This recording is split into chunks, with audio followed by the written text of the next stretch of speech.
جوانی از روسیه، جوان تاجیک، اون جوانان مخلص تاجیکستان وقتی با من نگاه میکنن اشکایشان میریزد.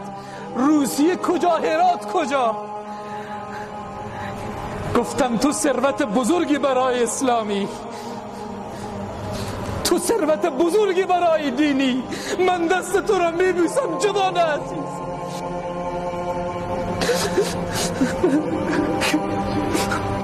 اینا هستن که قوت قلب ما میدهن. اینها را به آغوش بگیری. والله العظیم من دستنوس این جوانایم. این جوانها ارزشمندن. متوجه حیوانات میشیم کجا میرون، چه کار میکنن، متوجه ثروت‌های بزرگ نمیشویم. قدر این جوانها، اینها معادنن، قدر از اینها را بدانی.